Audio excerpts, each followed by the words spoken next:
بسم اللہ الرحمن الرحیم۔ بسم اللہ الرحمن الرحیم۔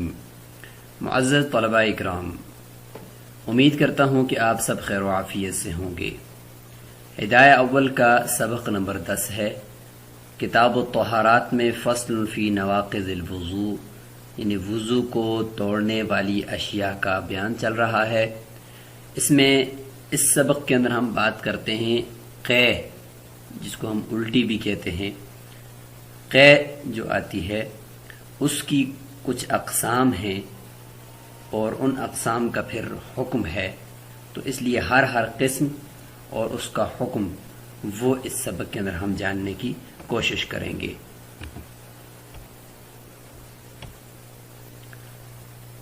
معزز طلباء اکرام، قے کی کل 5 قسمیں ہیں۔ قے میں کبھی انسان کا جو کھانا کھایا ہوتا ہے وہ کھانا ہی واپس باہر نکل آتا ہے۔ کبھی قے میں جو پیٹ کے اندر پانی چلا گیا معدے سے، وہ پانی واپس باہر نکل آتا ہے۔ اور کبھی آپ نے دیکھا ہوگا کہ کڑوا سا پانی باہر آتا ہے، اس کو پت کہتے ہیں، تو یہ پت کے پانی کا جو باہر نکلنا ہے۔ چوتھا ہے صفرا، زرد قے، اور 5واں ہے سودا کا نکلنا، یعنی سیاہ۔ تو یہ 5 قسم کی قے ہوتی ہے۔ ان 5 قسم کی قے کا حکم وہ یہاں پہ انشاءاللہ ذکر کیا جائے گا۔ تو آج کا ہمارا سبق یہاں سے ہے وَمِلْءُ الْفَمِ أَن يَكُونَ بِحَالٍ لَا يُمْكِنُ ضَبْطُهُ إِلَّا بِتَكَلُّفٍ لِأَنَّهُ يَخْرُجُ ظَاهِرًا فَاعْتُبِرَ خَارِجًا۔ وقال زفر رحمه الله: قليل القيء وكثيره سواء،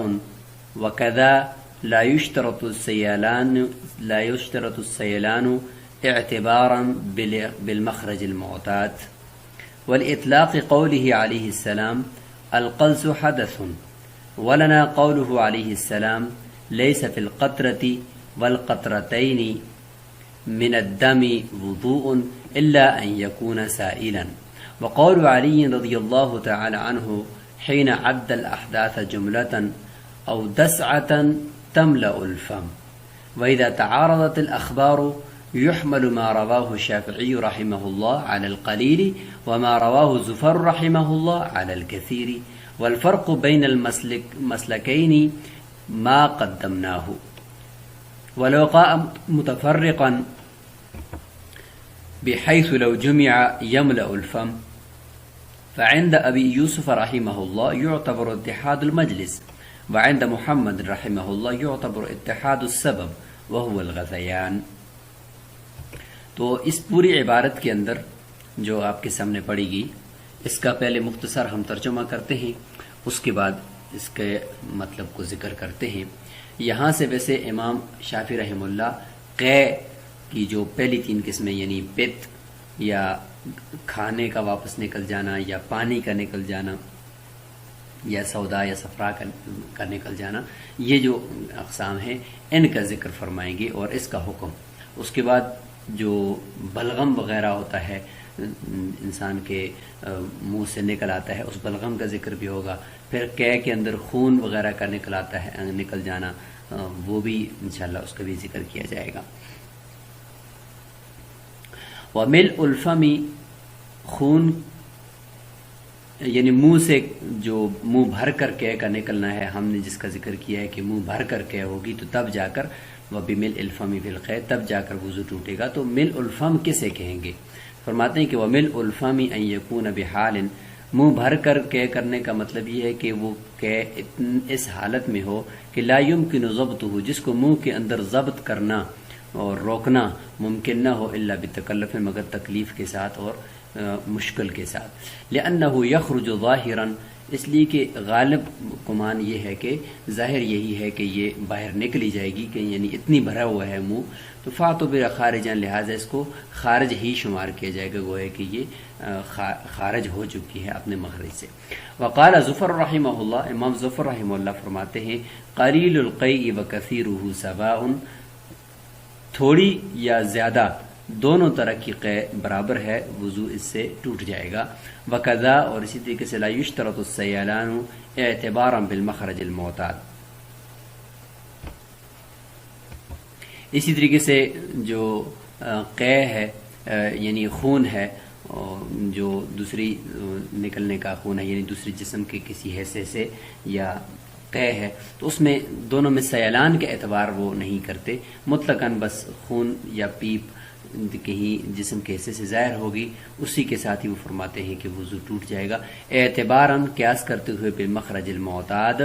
معتاد مخرج یعنی سبیلین سے جس طریقے سے نجاست صرف ظاہر ہوتے ہی وضو ٹوٹ جاتا ہے، تو لہٰذا جسم کے کسی حصے سے بھی نجاست ظاہر ہوتے ہی وضو ٹوٹ جائے گا۔ ولی اطلاق قولی علیہ السلام، اور حضور صلی اللہ علیہ وسلم کے قول کے مطلق ہونے کی وجہ سے بھی وہ دلیل پکڑتے ہیں کہ القلس حدث، کہ قے، قلس قے کو کہتے ہیں، کہ قلس یعنی قے یہ حدث ہے، مطلقاً فرمایا ہوا ہے، لہٰذا اس میں قلیل اور کثیر کا ذکر نہیں ہے، تو قلیل اور کثیر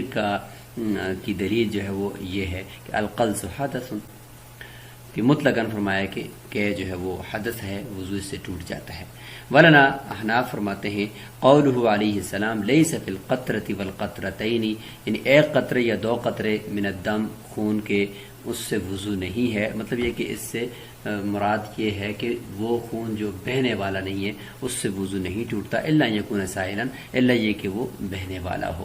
وقول علی رضی اللہ عنہ، حضرت علی رضی اللہ عنہ کا قول یہ ہے کہ حین عد الاحداث جملۃ، جب وہ اکٹھے حدثوں کو ذکر فرما رہے تھے، شمار کر رہے تھے کہ کن کن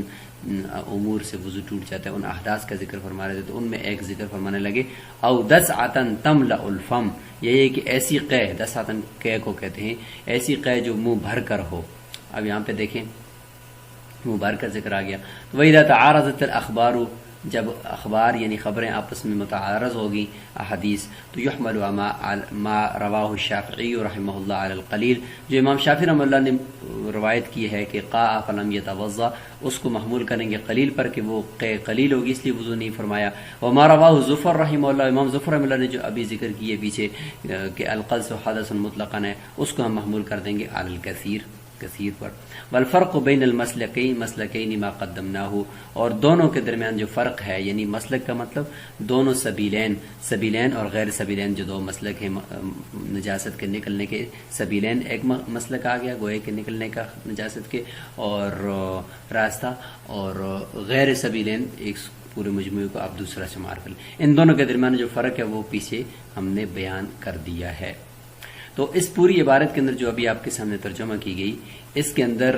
امام المرغینانی یعنی صاحب دہیہ رحمہ اللہ یہ بیان فرما رہے ہیں کہ جو قے ہے جس سے وضو ٹوٹے گا، تو وہ قے پانی کا نکلنا، پیٹ کے پانی کا باہر منہ سے نکل جانا، یا غلے کا نکل جانا، یا پت کا نکل جانا، تو اس سے وضو کب ٹوٹے گا؟ تو صاحب دہیہ فرماتے ہیں کہ اس سے اس وقت ٹوٹے گا جب یہ منہ بھر کر ہو، ٹھیک ہے۔ اچھا، اب منہ بھر کر ہونے کی تشریح فرمائی کہ اس حالت میں منہ بھر کر ہونے کا مطلب یہ ہوتا ہے کہ اس حالت میں ہو کہ وہ منہ کے اندر اس کو روکنا ممکن نہ ہو، تکلیف کے بغیر روکنا اس کو ممکن نہ ہو، تو اس کو ہم یہ کہیں گے کہ یہ، کیونکہ اس کی مشابہت دو طرح کے ساتھ ہے، دو چیزوں کے ساتھ ہے، اگر اس کو منہ بند کرے تو اس کا تعلق خارج کے ساتھ نہیں گوئے کہ یہ داخل ہے، اور منہ کھولیں تو اس کا تعلق خارج کے ساتھ ہے۔ اب جو منہ بھر کر ہوگی تو وہ ظاہر اس نے نکلنا ہی ہے باہر، اس نے تو اندر رہنا نہیں ہے، تو اس کو ہم خارج شمار کریں گے، گوئے کہ یہ نکل چکی ہے، وضو ٹوٹ جائے گا۔ اور جو کم ہے تو اس چونکہ منہ کے اندر ٹھہر سکتی ہے، منہ اس کی وجہ سے آگے سے بند کیا جا سکتا ہے، تو ہم یہ کہیں گے کہ یہ داخل ہے، ابھی تک خارج نہیں ہے، تو اس سے وضو نہیں ٹوٹے گا۔ اس لیے مل الفم کو ہم نے ایک علامت بتا دیا کہ ظاہراً یہی ہے کہ وہ نکل جائے گی، غالباً یعنی نکل جائے گی، تو لہٰذا اسی کو ہم خارج شمار کریں گے کہ گوئے کہ یہ خارج ہو چکی ہے اور وضو ٹوٹ گیا۔ امام ظفر رحمہ اللہ کا یہاں پہ باقی ائمہ احناف کے ساتھ اختلاف ہے اس میں، وہ فرماتے ہیں کہ قلیل قے ہو یا کثیر ہو وہ برابر ہے وضو کے توڑنے میں، وضو ٹوٹ جائے گا۔ اور وہ فرماتے ہیں کہ حضور صلی اللہ علیہ وسلم نے ارشاد فرمایا القلس حدث، قے حدث ہے، تو اس میں تفصیل تو نہیں ہے کہ قلیل یا کثیر، کچھ بھی نہیں ہے۔ اور دوسرا وہ فرماتے ہیں کہ خون یا پیپ اگر جسم سے نکلے گی نا تو اس میں سیلان شرط نہیں ہے، قیاس کرتے ہیں مخرج معتاد کے اوپر، یعنی سبیلین سے یعنی پاخانہ یا پیشاب کی جگہ سے جب وہ نجاست ظاہر ہوتی ہے تو صرف ظاہر ہوتے ہی، اس میں سیلان شرط نہیں ہے، ظاہر ہوتے ہی وہ وضو کو توڑ دیتی ہے، طہارت کو زائل کر دیتی ہے. تو لہٰذا یہاں پر بھی ایسا ہونا چاہیے کہ خون جہاں سے بھی نکلے صرف ظاہر ہوتے ہی وضو ٹوٹ جانا چاہیے. یہ امام ظفر اللہ فرماتے ہیں. احناف، باقی جو ائمہ احناف ہیں وہ دلیل یہ دیتے ہیں کہ دیکھیں ہمارے پاس ایک نقلی دلیل ہے. آپ صلی اللہ علیہ وسلم نے فرمایا کہ لیس فی القطرۃ والقطرتین من الدم وضو، کہ ایک قطرہ یا دو قطرے سے وضو، مطلب قطرہ تو کبھی بہ بھی سکتا ہے، سائل بھی ہو سکتا ہے، لیکن مراد یہاں پر یہ ہے کہ ایک قطرہ دو قطرے یعنی جو بہنے والا نہیں ہے خون، اس سے وضو نہیں ٹوٹتا. ہاں اگر وہ بہے تو پھر اس سے خون ٹوٹتا ہے، تو الا ان یکون دم سائل. تو یہاں پہ دیکھیں یہ سمجھ میں آ گئی بات. امام ظفر رحمۃ اللہ علیہ کی دلیل کا جواب ہو گیا. وقول علی، اور حضرت علی رضی اللہ عنہ کا قول بھی ساتھ ذکر فرما رہے ہیں کہ جب وہ ذکر فرما رہے تھے تمام وضو توڑنے والی چیزوں کا، تو انہوں نے فرمایا کہ تملا الفم، ایسی قے جو منہ بھر کر ہو تو تب اس سے وضو ٹوٹے گا ورنہ نہیں. اب خبریں یعنی احادیث آپس میں متعارض ہو گئی ہیں. امام ظفر اللہ فرماتے ہیں القلص حدث، اس میں مطلقاً ہے کہ قے سے وضو ٹوٹ جائے. امام شافعی رحمہ اللہ نے ایک روایت پیچھے کی تھی کہ قاء فلم یتوضا، آپ صلی اللہ علیہ وسلم کو قے ہوئی لیکن آپ نے وضو نہیں فرمایا. تو لہٰذا جب روایات آپس میں متعارض ہو جائے تو تطبیق دینے کی کوشش کی جاتی ہے. لہٰذا ہم تطبیق دیکھتے ہیں کہ جو امام شافعی رحمہ اللہ نے روایت کی اس کو ہم قلیل پر محمول کرتے ہیں کہ وہ قے قلیل تھی اس لیے وضو نہیں فرمایا. اور امام ظفر رحمۃ اللہ علیہ نے جو روایت فرمائی ہے تو القلص حدث، اس کو ہم محمول کرتے ہیں علی الکثیر، کثیر کے اوپر، کہ جب منہ بھر کر ہوگی تو پھر وہ حدث ہوگی. تو اس طریقے سے کر کے ہم تعارض کو دور کر سکتے ہیں. لہذا قے کا منہ بھر کر ہونا یہ ثابت ہو گیا. باقی امام ظفر رحمۃ اللہ علیہ نے جو فرمایا ہے وہ فرماتے ہیں کہ خون جو غیر سبیلین سے نکلتا ہے تو اس کے بہنے کی اس میں شرط نہیں ہے، صرف نکلتے ہی ظاہر ہوتے ہی وضو ٹوٹ جائے گا، جس طریقے سے وہ قیاس کرتے ہیں سبیلین کے اوپر. تو اس کا فرق سبیلین اور غیر سبیلین کا فرق وہ فرماتے ہیں کہ ان دونوں مسلک یعنی دونوں راستے جس سے نجاست نکلتی ہے، اس کا فرق ہم نے پیچھے بیان کر دیا ہے. وہ پیچھے یہاں پہ دیکھیں یہ ذکر فرمایا تھا کہ غیر ان الخروج انما يتحقق بالسيلان الى موضع يلحق حکم التذکیر. کہتے ہیں کہ جو سیلان کا جو ہم نے شرط لگائی ہے کہ غیر سبیلین سے جب وہ نکل کر نجاست دوسری جگہ کی طرف چلی جائے اور تجاوز کر جائے تو تب جا کر وضو ٹوٹتا ہے، یعنی جس جگہ کو حکم پاک کرنے کا لاحق ہوتا ہے اس جگہ کی طرف چلی جائے تو تب، کیونکہ خروج شرط ہے اور خروج کا مطلب ہوتا ہے ایک جگہ سے دوسری جگہ کی طرف چیز کا منتقل ہو جانا. لہذا جب خون ظاہر ہوا، ابھی تک تجاوز اس نے نہیں کیا، تو اس کا مطلب یہ کہ ابھی تک یہ اپنی محل پر موجود ہے، نکلا ہی نہیں ہے، خروج نہیں پایا گیا. خروج کا معنی تو منتقل ہونا، تو ابھی تک وہ منتقل ہی نہیں ہوا. سیلان کے بغیر منتقل ہوتا بھی نہیں ہے، اس لیے سیلان ضروری ہوا. جہاں تک آپ کی بات کہ سبیلین کے اوپر ہم قیاس کریں تو قیاس وہاں پہ کر نہیں سکتے، اس لیے کہ سبیلین کے اندر جب جو سامنے جو شرمگاہ ہے تو وہ تو نجاست کا مال نہیں ہے. نجاست کا مال تو پیچھے مسانہ ہے یا پیچھے انتڑی ہے، وہاں سے نجاست چل کر جب اس دھانے تک پہنچی ہے تو اس کا مطلب یہ کہ منتقل ہو چکی ہے، تو اس لیے وہ ظاہر ہوتے ہی وضو ٹوٹ جائے گا، جبکہ یہاں پہ ایسا نہیں ہے. تو یہ ان کو جواب دیا تھا. آگے امام مرغینانی رحمہ اللہ فرماتے ہیں کہ اگر کسی آدمی نے اس طریقے سے کر لیا کہ متفرق قے کر لی، یہ تو تھا کہ ایک ہی مرتبہ منہ بھر کر ہو جائے تو وضو ٹوٹے گا. اگر ایک مرتبہ منہ بھر کر نہیں ہوا، تھوڑا تھوڑا ہوا ہے، تو اب اس کا کیا کریں گے کہ مطلب ایک مرتبہ قے آئی، تھوڑی سی آئی، پھر دوسری مرتبہ آئی، پھر تیسری مرتبہ آئی، اور اگر غالب ظانی یہ ہے کہ ان سب قے کو جمع کیا جائے تو وضو ٹوٹ جانا چاہیے. تو اب کیا کریں؟ فرماتے ہیں کہ وَلَوْ قَاءَ مُتَفَرِّقًا، اگر کسی نے متفرق قے کی ہے تھوڑی تھوڑی، بحیث اس طور پر کہ لو جميع يملأ الفم، اگر اس کو جمع کیا جائے تو وہ ملء الفم ہو جاتی ہے، یعنی منہ کو بھر دے گی. فعند ابی یوسف رحمہ اللہ، تو امام ابی یوسف فرماتے ہیں کہ اس صورت میں اس پوری متفرق قے کو جمع کریں گے، لیکن اس کے لیے شرط یہ ہے کہ یعتبر اتحاد المجلس، مجلس کے متحد ہونا ضروری ہے، اس کا اعتبار کیا جائے گا. وعند محمد رحمہ اللہ، امام محمد رحمہ فرماتے ہیں یعتبر اتحاد السبب، سبب کے متحد ہونے کا اعتبار کیا جائے گا. وہو الغثیان، اور وہ ہے مضطرب ہو جانا طبیعت کا، طبیعت کے اندر متلی اور آ جانا، دل کا میلا ہو جانا، دل کا ابھار، یہ سبب ہوتا ہے قے کا۔ تو امام ابو یوسف فرماتے ہیں کہ اگر ایک ہی مجلس کے اندر اس نے متفرق تھوڑی تھوڑی قے کی ہے تو اس کو جمع کر لیں گے، اور جمع کر کے اگر مل اور فم بنتی ہے تو وضو ٹوٹ جائے گا، یعنی غالب گمان کے مطابق، اور ورنہ نہیں ٹوٹے گا۔ اور سبب جو بھی ہو، چاہے ایک مرتبہ مطلب گاڑی کی اوپر تھا سوار تو ہو گئی کہ، یا دوسری مرتبہ جو ہے وہ کسی ایسی غلیظ چیز کو دیکھ لیا تو اس کی وجہ سے اس کو کوئی متلی آ گئی، قے آ گئی، سبب جو بھی ہو، لیکن اگر مجلس ایک ہے، ایک ہی جگہ پہ اس کو یہ قے آئی ہے چھوٹی چھوٹی، تو اس کو کریں گے جمع کی، جس طریقے سے تلاوت میں چونکہ مجلس کے اندر اگر جتنی بھی مرتبہ ایک آیت پڑھی جائے تو ایک ہی مرتبہ سجدہ تلاوت ہوتے، تو یہاں پر بھی ایسا ہوگا۔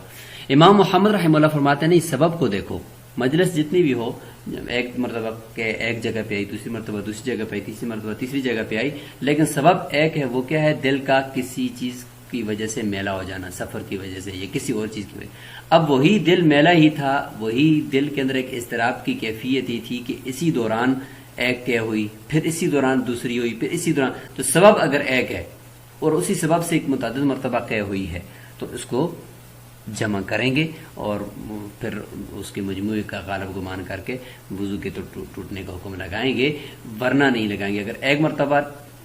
قے ہوئی، پھر بالکل طبیعت بحال ہوگی، ٹھیک ہو گیا، اس کے بعد دوبارہ کسی اور وجہ سے سبب سے وہ دوبارہ دل میلا ہوا، تو یہاں پر یہ دو الگ الگ سبب کی وجہ سے قے ہوئی ہے، ان کو جمع نہیں کیا جائے گا۔ ثم ما لا يكون حدثا لا يكون نجسا يروى ذلك عن ابي يوسف رحمه الله وهو الصحيح لانه ليس بنجس حكما حيث لم تنتقض به الطهارة۔ یہ ایک مسئلہ ہے، یہ فرماتے ہیں کہ ما لا يكون حدثا، نجاست میں سے وہ نجاست جو حدث نہیں بنتی، وہ نجس بھی نہیں ہوتی، یہ امام ابو یوسف رحمہ اللہ سے روایت ہے، اور یہی صحیح ہے اور مفتبی ہے، اس لیے کہ لِأَنَّهُ لَيْسَ بِنَجَسٍ حُکْمًا، اس لیے کہ یہ حکماً نجس نہیں ہے، حکماً یہ نجس نہیں ہے، کیونکہ شریعت میں جس چیز کا حکم نجس ہونے کا لگایا جائے گا اس کو ہم نجس کہیں گے، تو شریعت نے اس تھوڑی سی نجاست جو ابھی تک بہ ہی نہیں ہے، خون نکلا، پیپ نکلا، لیکن وہاں سے دانے کا پانی وغیرہ نکلا اور وہ جسم سے باہر جگہ کی طرف جس کو پاکی کا حکم لاحق ہوتا اس در نہیں گیا تو وہ حدث نہیں ہوگا۔ جب شریعت نے اس کو نجس نہیں کرا تو حیث اس طور پر کہ لم تنتقض به الطہارۃ، کہ اس سے طہارت نہیں باطل ہوئی، طہارت زائل نہیں ہوئی، تو لہٰذا اس کی وجہ سے یہ خود بھی جو ہے وہ ناپاک نہیں ہوگا۔ اگر کپڑے کے ساتھ لگ گیا تو کپڑا اس کی وجہ سے ناپاک نہیں ہوگا۔ ہاں اگر وہ خون بہ کر دوسری جگہ یا وہ پیپ بہ کر دوسری جگہ کی طرف چلی گئی تھی، پھر وہ اگر کسی کپڑے کو لگے گی تو وہ کپڑے کو، اگر وہ 1 درہم سے کم ہے تو کپڑے میں نماز تو ہو جائے گی، اور اگر 1 درہم سے زیادہ ہے تو پھر اس کپڑے میں نماز نہیں ہوگی۔ اس میں فتویٰ امام ابو یوسف رحمہ اللہ کے قول پر ہے، امام محمد رحمہ اللہ سے کے قول سے اعتراض فرمایا کہ وہ اس کو نجس فرما رہے تھے، اس لیے فتویٰ اور راجح قول کی طرف اشارہ فرمایا کہ وہ الصحیح۔ اچھا، یہاں تک بات کرنے کے بعد آگے علامہ مرخینانی رحمہ اللہ فرماتے ہیں کہ ھذا اذا قاء مرۃ، یعنی یہ تو اس وقت ہے کہ جب یہ پت کا پانی قے کی شکل میں نکل آئے، او طعامن، یا کھانا واپس نکل آئے، او ماء، یا پانی باہر نکل آئے، ان صورتوں کے اندر یہ حکم پیچھے ہو گیا کہ اگر منہ بار کر تھا تو وضو ٹوٹ گیا، منہ بار کر نہیں تھا تو وضو نہیں ٹوٹا، اور اگر متفرق ہے تو اس کو جمع کریں گے۔ اور مفتبی قول امام محمد رحمہ اللہ کا اس میں ہے کہ اس میں یہ ہے کہ سبب کو دیکھیں گے کہ اگر سبب ایک ہے تو متفرق کے کو جمع کیا جائے گا، ورنہ نہیں کیا جائے گا۔ فرماتے یہ تو اس وقت تھا۔ فَإِن قَاءَ بَلْغَمًا، اگر کسی نے بلغم کو باہر اگل دیا یعنی قے کر دیا، فغیر ناقض عند ابی حنیفہ و محمد رحمہم اللہ، طرفین فرماتے ہیں کہ یہ تو وضو کو توڑنے والا نہیں ہے۔ بلغم کی 2 قسمیں ہیں، ایک تو وہ ہے کہ جو سر کی طرف سے آتا ہے، اور دوسرا وہ ہوتا ہے جو پیٹ کی طرف سے آتا ہے۔ سر کی طرف سے آنے والے بلغم تو ویسے بھی سر نجاست کی جگہ تو نہیں ہے، اس میں تو وضو بالاتفاق نہیں ٹوٹے گا، اور جو نیچے پیٹ سے آتا ہے تو اس میں یہ اختلاف ہے۔ طرفین فرماتے ہیں کہ پیٹ سے آنے والا جو ہے وہ وضو کو توڑنے والا نہیں ہے۔ وقال ابو یوسف رحمہ اللہ ناقض، یہ وضو کو توڑ دے گا، اذا کان من الفم، جب وہ منہ بھر کر ہو۔ والخلاف فی المرتقی من الجوف، اختلاف ان تینوں کے درمیان، تینوں ائمہ کے درمیان اس بلغم کے بارے میں ہے، مرتقی من الجوف جو چڑھے اوپر کو آئے، پیٹ سے اوپر کو آئے۔ اما النازل من الرأس فغیر ناقض بالاتفاق، البتہ جو سر سے نیچے بلغم زکام وغیرہ کی وجہ سے اترتا ہے وہ بالاتفاق ناقض وضو نہیں ہے۔ کیوں؟ لأن الرأس ليس بموضع النجاسة، اس لیے کہ سر جو ہے وہ نجاست کا محل نہیں ہے۔ امام ابو یوسف رحمۃ اللہ کی دلیل ذکر فرما رہے ہیں، وہ کیوں فرماتے ہیں کہ جب پیٹ سے آنے والا بلغم اگر مل الفم ہو تو وہ ناقض وضو ہوتا ہے؟ وہ فرماتے ہیں کہ انہ نجس بالمجاورتی، اس لیے کہ پیٹ کے اندر نجاست ہوتی ہے اور یہ بلغم اس نجاست کے پڑوس میں رہا ہے، بالمجاورت پڑوس میں رہا ہے، یعنی اس نجاست کے ساتھ لگنے کی وجہ سے یہ بلغم ناپاک ہے۔ جب ناپاک ہے تو گوئے کہ یہ نجاست ہے، لہٰذا اگر یہ مبارک کر ہے تو دوسری قے کی طرح یہ بھی ناپاک ہونا چاہیے اور اس کی وجہ سے وضو ٹوٹ جانا چاہیے۔ طرفین فرماتے ہیں کہ انہ لزجن، کہ یہ چکناٹ اس کے اندر ہوتی ہے، لا تتخللہ النجاست، اس کے اندر نجاست داخل نہیں ہو سکتی،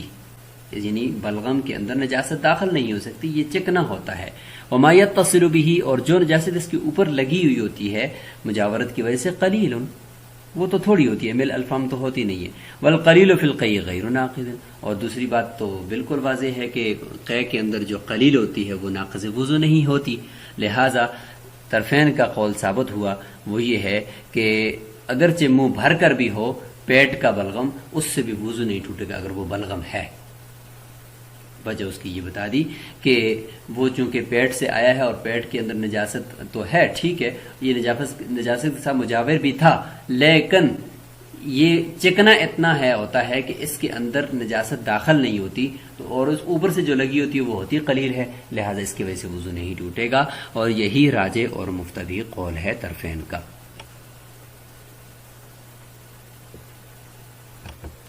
اب آتے ہیں قے کی ایک اور قسم کی طرف، وہ ہے خون۔ قے کی اور اس میں خون نکل آیا، تو وہ خون بھی کبھی جمع ہوا ہوگا اور لوتھڑے کی شکل میں جمع ہوا ہوگا، اور کبھی جو ہے وہ جمع ہوا نہیں ہوگا، سیلان اس کے اندر ہوگا۔ تو دونوں صورتوں کا حکم دیکھتے ہیں۔ وَلَوْ قَاءَ دَمًا وَهُوَ عَلَقٌ، کسی نے قے کی اور وہ قے جمع ہوا منجمد خون تھا، يُعْتَبَرُ فِيهِ مِلْءُ الْفَمِ، اس میں ملء الفم کا اعتبار کیا جائے گا۔ کیوں؟ لأنه سودا، کیونکہ یہ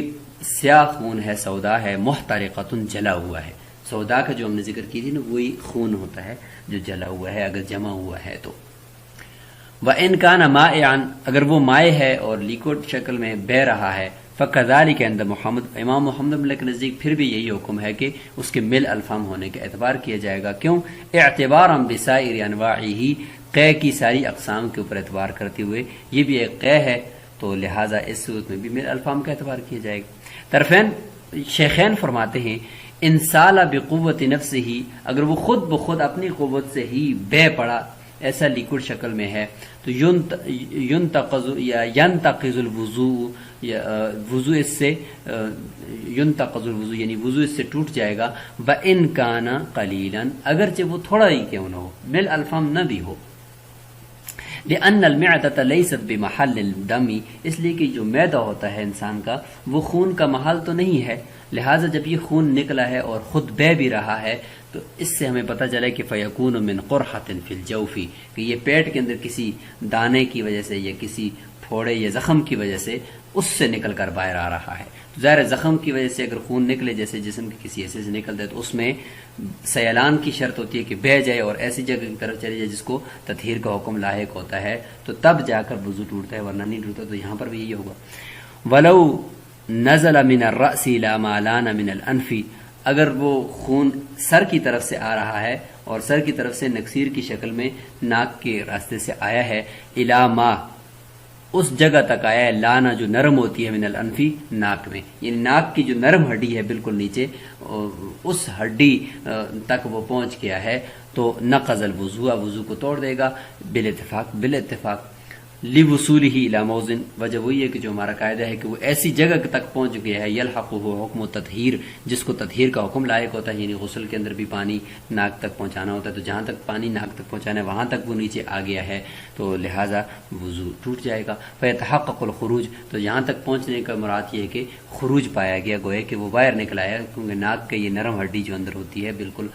نیچے کی طرف، تو یہ جو نرم ہڈی ہے اس کو خارج شمار کیا جاتا ہے، اور اس تک پانی بچانا غسل میں تو فرض ہوتا ہے۔